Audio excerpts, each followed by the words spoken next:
Praise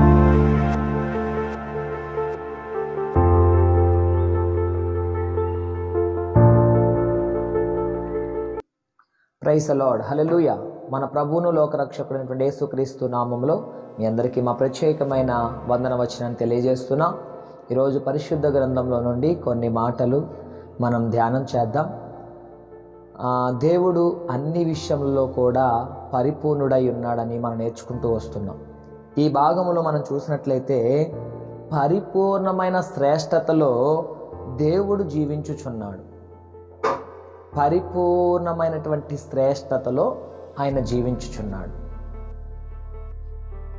ఆయన పరిపూర్ణమైనటువంటి శ్రేష్టత అంటే అన్ని సంపూర్తి చేయబడి శ్రేష్టత కలిగిన వాడుగా, అన్నీ కూడా నమ్మకముగా ప్రతి పనిని పూర్తి చేసిన గొప్ప దేవుడు. అందుకే బైబిల్ గ్రంథంలో ఒక మాట రాసి పెట్టాడు. ద్వితీయోపదేశకాండం 32వ అధ్యాయం 4వ వచనం మనం చదువుకుంటే అక్కడ మనకు కనబడుతున్న మాట ఏంటంటే, ఆయన ఆశ్రయ దుర్గముగానున్నాడు, ఆయన కార్యము సంపూర్ణము. చూడండి, దేవాది దేవుడంట ఆశ్రయ దుర్గమునై ఉన్నాడు. ఆయన కార్యములన్నీ కూడా సంపూర్ణము చేయబడ్డాయంట. దేవుని బిడ్డలారా, సృష్టి ప్రారంభం మొదలుకొని మనం ఆలోచన చేసినట్లయితే దేవాది దేవుడు మానవునికి ఏమేమి అవసరమో, ఏమేమి కావాలో సమస్తము కూడా సంపూర్తి చేసి పరిపూర్ణము చేసి వాటన్నిటినీ మనకు స్వాతంత్ర్యం ఇచ్చాడు. వాటన్నిటిపైన మనకి అధికారం ఇచ్చాడు. వాటన్నిటిపైన మనకు అధికారం ఇవ్వడమే కాక వాగ్దానం చేసి వాటిని స్వతంత్రించుకోమని దేవాది దేవుడు చెప్పాడు. దేవుని బిడ్డలారా, దేవుడు ఎప్పుడు మన కోసమే ఆలోచించాడు. పుట్టించాడు, పెరిగించాడు, పోషిస్తున్నాడు, నడిపిస్తున్నాడు, సహాయం చేస్తున్నాడు. ఆ సహాయం చేసే దేవుడు కూడా మనకు అవసరమైనవన్నీ కూడా ఈ భూమి మీద నిర్మించాడు. అందుకే ఆయన అంటున్నాడు, ఆయన కార్యములు సంపూర్ణములు అంటున్నాడు. బిడ్డలారా, నీకు కావాల్సింది ప్రభువుని అడుగు. అందుకే ఆయన వాక్యం చెప్తా ఉంది, మనుషులను నమ్ముకొనుట కంటే యెహోవాను ఆశ్రయించినటువంటి నరుడు ధన్యుడంట. బిడ్డలారా, దేవుని నమ్ముకోవాలి, దేవుణ్ణి అనుసరించాలి. దేవుణ్ణి అడిగితే మనకు కావలసినవన్నీ పూర్తిగా మన చేతులకు అప్పగించే దేవుడై ఉన్నాడు.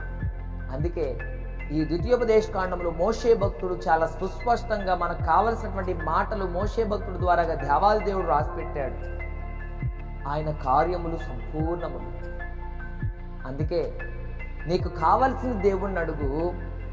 మనకు కావలసినవన్నీ దేవుని దగ్గర ఉన్నాయి.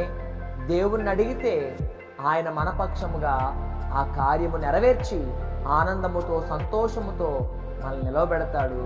బాధ నుండి, దుఃఖము నుండి విడిపిస్తాడు. నెమ్మది, సమాధానమైన దయచేస్తాడు. ఆయన కృపకు పాత్రలుగా ఉందాం. ఆయన వాక్యము చేత బలపరచబడదాం. ఈ మాటలు మన వెనుకడలో ఫలభరితముగా ఉండునుగాక. ఆమేన్. ప్రార్థన చేద్దాం. మహోన్నతుడా, మీకు స్తోత్రం. నీ మహోన్నతమైన నామములకు వందనాలయ్యా. తండ్రి, నీ కార్యములన్నీ సంపూర్ణములై ఉన్నాయని మీరు మాట్లాడుతూ వచ్చారు. నువ్వు దేవాది దేవుడు నాయన, కృపగల దేవుడు తండ్రి, సర్వశక్తిమంతుడు నాయన. మా అవసరతలేంటో, మా అక్కర్లేంటో ఎరిగిన గొప్పవాడు తండ్రి. తల్లి గర్భంలో రూపింపబడక మునిపే నిన్ను ఎరిగానన్నావు. నీ అవసరతలు తీరుస్తానన్నావు, నీ అక్కర్లు తీరుస్తానన్నావు, ముదిమి వచ్చే వరకు ఎత్తుకుంటానన్నావు, నా అరచేతుల్లో చెప్పుకుంటానన్నావు, నీ కావలసినవన్నీ సమకూరుస్తానన్నావు. ప్రభువా నాయన, నీ బిడ్డలు నీపైనే ఆధారపడి, నీపైనే ఆనుకొని మీ సన్నిధిలో ఆనందించే గొప్ప కృప, భాగ్యము, ధన్యత మీ బిడ్డలకు దయచేసి నడిపించి కృప చూపించి సహాయం చేయండి. ఈ వాక్యముల చేత ప్రతి ఒక్కరిని ఆదరించండి, ప్రతి ఒక్కరిని బలపరచండి, సహాయం చేసి కృప చూపించి మీ కృపకు పాత్రలకు నిలవబెట్టమని అడుగుతూ యేసు మీ నామములో ప్రార్థిస్తూ వేడుకుంటున్నాం పరమ తండ్రి. ఆమేన్. త్రియేక దేవుని కృప ఇప్పుడును ఎల్లప్పుడును ఈ వాక్యమును వీక్షించిన ప్రతి ఒక్కరికి సదా తోడై నడిపించునుగాక. ఆమేన్. యేసు రక్తమే జయం, సిలువ రక్తమే జయం. ప్రభు యేసు నామమునకే సంపూర్ణ విజయం కలుగునుగాక. ఆమేన్. ఆమేన్. ఆయన కార్యములు సంపూర్ణములై ఉన్నాయి. మనకు కావాల్సినవి ఆయన దగ్గర ఉన్నాయి. ఆయన అడుగుదాం, ఆయన ద్వారాగా కార్యములు నెరవేర్చబడతాయి. కాబట్టి ఆయన సన్నిధిలో ముందుకు సాగిపోదాం. దేవుని యొక్క కృప మనకు తోడై నడిపించును గాక. Amen. Praise the lord. God bless you all. ఈ వాక్యము చేత మీరు ఆదరించబడ్డారని మేము విశ్వసిస్తున్నాం. కావున ఈ వాక్య పరిచర్య మరింత ముందుకు కొనసాగడానికి ఈ సందేశాన్ని మీ బంధువులకు, స్నేహితులకు, కుటుంబ సభ్యులకు షేర్ చేయండి. మీ ప్రార్థన అవసరతల కొరకు సంప్రదించవలసిన మా ఫోన్ నంబర్ 6303592508. మరిన్ని వర్తమానాల కొరకు ట్రూ లివింగ్ గాడ్ మినిస్ట్రీ ఛానల్ను సబ్స్క్రైబ్ చేసుకోండి. దేవుడు మిమ్మల్ని దీవించును గాక.